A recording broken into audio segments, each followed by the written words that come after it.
শীত এসে গেছে, বাঙালি মেতেছে পিঠার আমেজে। পিঠা তৈরির সামগ্রীর পসরা সাজিয়ে বসেছেন ব্যবসায়ীরা। গুড়, নারিকেল, চাল, পিঠা তৈরির বিশেষ হাঁড়ি সবকিছুরই চাহিদা বাড়তে শুরু করেছে। ক্রেতারা আসছেন এসব সামগ্রী কিনতে। কোয়ালিটি তো অনেক পদের আছে, যেটা বেস্ট কোয়ালিটি সেটাই দিল। এখন জানি না, খাওয়ার পরে বুঝতে পারবো যে এটা কেমন হবে। বিক্রেতারা বলছেন ঢাকার শীত এখনো কম থাকায় বিক্রি কম হচ্ছে। এছাড়াও গুড়ের দাম কমতে শুরু করেছে বলেও জানান তারা। সিজন শুরু হয়েছে অনেক আগে, কিন্তু ঢাকা শহরে তেমন একটা শীত নাই, যার কারণে বিক্রিটা অনেক মোটামুটি কমই, এখনো বাড়ে নাই তেমন একটা। ঢাকা শহরে শীত পড়লে মনে হয় বিক্রিটা বাড়বে। এই গুড়টা আছে, এটার নাম বলে ফালি, খেজুরের ফালি গুড়। এটা হলে গিয়ে আপনার এই খুচরা দাম জানতে চাইতেছেন। খুচরা হলেও ধরেন এটা 300 টাকা কেজি বিক্রি করি আমরা। আর তারপরে এই যে এটা আছে 250 টাকা খুচরা, তারপরে আছে আপনার 220 টাকা। চিনির আছে আপনার 140 টাকা, 130 টাকা। এই যে চিনির মুচি আছে 150 টাকা। আর আখের গুড় আছে ভালোটা হলো কি 180 টাকা, 200 টাকা। নর্মালটা আছে আখের গুড় 140 টাকা, 150 টাকা। খাঁটিটা নিলে যদি একবারে ভালোটা নেন 500 টাকা কেজি। এটা আমরা অল্প আনি, বিশেষ কাস্টমার যারা চায় তাদেরকে দেই। আর 500 টাকা গুড় কেজি কিনা খাওয়ার লোক খুব কমই, খুব কম পাওয়া যায়। দৈনিক হয়তো 2-1 পাই আমরা। বেশিরভাগ গুড়ের চিনি মিলানো বলতে গুড়ের কোয়ালিটি অনেক ভালো, হালকা চিনি আছে কিন্তু খারাপ কিছু নাই, যথেষ্ট ভালো গুড়। এটাই কিন্তু যে আপনার শীত শেষে কিন্তু এটা পাওয়া যায় না। রিয়াকশন বলতে কাস্টমার তো যে সবাই জানে যে যদি খাঁটি গুড়টা নিতে হয় অন্তত 500-600 টাকা কেজি দিতে হবে অলরেডি। আর এই জন্য কাস্টমার যায় না বুঝে অনেকে নেয়, কারণ মধ্যবিত্ত ফ্যামিলি অনেক, এই যে তারা 300-250 টাকা দিয়ে গুড় বেশিরভাগই বিক্রি হয়, ওইগুলো নেয়। ওগুলো কোয়ালিটি একবারে খারাপ না, মোটামুটি চলার মতো, ভালোই, খারাপ না। এটাই কিন্তু আপনার বললাম না যে শীত ছাড়া পাওয়া যায় না, এই জন্য এটাই সিজনে এটাই চলে বেশি। আর দামি গুড় বলতে 600-700 টাকা, এটা খুব কম চলে, কারণ 600-700 টাকা কেনার মতো অ্যাবিলিটি অনেকেরই নাই। এই জন্য ওই যে 300-350 এটাই চলে বেশি।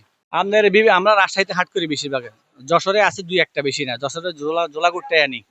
আর এমনি চাকা যেটা আছে ওটার দাম অনেক বেশি, এটা এখানে চলে না বলতে আমরা যদি অর্ডার পাই আমরা এনে দিই। চাকা গুড়টা বেশিরভাগ রাজশাহী থেকে আসে, রাজশাহী বিভিন্ন হাট থেকে। একটা আছে বানেশ্বর হাট, আরেকটা আছে জলমলি হাট, আরেকটা আছে বনপাড়া হাট, সোয়ারিঘাট ওই সবচেয়ে নারকেলের বড় বাজার। ওইখানে গেলে আপনি বিভিন্ন ধরনের নারকেল পাবেন। এই বরিশালের আছে, ভোলার আছে, নোয়াখালীর আছে, বিভিন্ন অঞ্চলের নারকেল আছে। আবার নতুন করে একটা নারকেল আছে ইন্ডিয়ান। এখন বাংলাদেশের বাজারে ইন্ডিয়ান নারকেল পাওয়া যায়। কিন্তু গুড়ের মান নিয়ে অনেকেই সন্দিহান। এখন নিচে খেজুরের গুড় নিচে, মোটামুটি ভালো যেটা এটাই নিচে 1100 টাকা পাল্লা বলছে। দাম মোটামুটি এখন তো আরো কয়েকদিন গেলে দাম একটু কমতে পারে, এখনো দাম একটু বেশি। এখন তো গুড়ের সিজন না, একটু সিজনের পরে দাম একটু কমবে। ক্রেতাদের চাহিদা এখনো বাড়ে নাই, আরো মানে কয়েকদিন পরে ক্রেতাদের চাহিদা একটু বাড়বে গুড়ের। যত শীত বেশি পড়বে তত ক্রেতাদের চাহিদা একটু বাড়বে। ব্যবসায়ীরা বলছেন খাঁটি গুড়ের দাম বেশি হওয়ায় কম দামি গুড়ের চাহিদাই বেশি। চাহিদা বাড়ায় বেড়েছে নারকেল দামও। প্রতি পিস নারকেল নিতে গুনতে হবে 150 থেকে 160 টাকা। আগের বছর তুলনায় এক সেম একটু সামান্য বেশি, ওটা বেশি ধরা দাম না বেশি। গুড়ও 2 বোধের, খেজুর আর রাখের গুড়। আরেকটা আছে চিনি দা বানায়, ওটা হলো 3 নম্বর।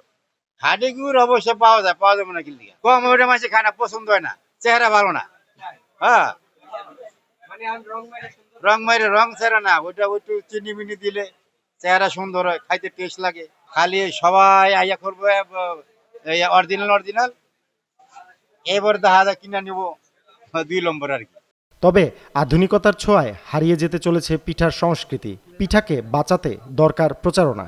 আমি গুড় কিনলাম, গুড়টা অনেক ভালো, এই জন্য কিনলাম। দাম নিয়েছে হলো 250 টাকা, আগের হচ্ছে মোটামুটি ভালোই। 2টা কিনলাম হলো 300 টাকা দিয়ে। শীতে হাঁসের মাংসের চাহিদাও বেড়েছে, তবে শীত জেঁকে বসলে বিক্রি বাড়বে। একটি হাঁস ছোট সাইজের 400 টাকা। শীতের উপলক্ষে হাঁসের দাম আসলে সবকিছুর দামই বাড়তি, কারণ হাঁসের দাম এরা তো আর বাড়তি রাখে না, তুলনামূলকভাবে একটু কমই। হ্যাঁ, তুলনামূলকভাবে একটা কমই। 1 কেজি 200 গ্রাম 300 গ্রাম হাঁস 550 টাকার আগে ড্রেসিং কমপ্লিট। তার চেয়ে তো মোটামুটি ভালোই। শীতের উপলক্ষে হাঁসের চাহিদা অনেক ভালো, উন্নত মানের হাঁস পাইলে ভালোভাবে গ্রাহকরা খায়। তারপরে বিভিন্ন রেস্টুরেন্টে হাঁসের মাংসটাই বেশি চলে, শীতে আনন্দ ফুর্তি করে খায় আর কি। আমরা মূলত হাঁস বিক্রি করি। হাঁসের চাহিদা অনেক ভালো, কাস্টমার অনেক আসে, আমরাও বিক্রি করি, এই আর কি। কাস্টমাররাও খুশি, আমরাও খুশি। হাঁসের দাম তুলনামূলক এখন কমে আছে। সামনে শীত পড়লে হয়তো বাড়তে পারে, আরো যদি শীত আসে তাহলে বাড়বে। হাঁসের কেজি কেজি না, এগুলো ফিস। দেশে যে কেজি 200-300 গ্রামের হাঁস একটা 400-500-600 টাকা, আর এর থেকে একটু ছোট সাইজ নিলে 450 থেকে 500 টাকা। আর এই যে বেলজিয়াম হাঁসের কেজি, বেলজিয়াম এই যে সাদাগুলা, এগুলোর কেজি 350 টাকা। আর রাজহাঁসের কেজি 650 টাকা, আর চীন হাঁসের কেজিও 650 টাকা। শীতকালে মানুষের রসনাবিলাস বেড়ে যায়, হয় নানা রকম অনুষ্ঠান। রাজধানীবাসী এসব ক্রয় করতে কাউরন বাজারকেই বেছে নেয় দাম ও মানে জেতার জন্য।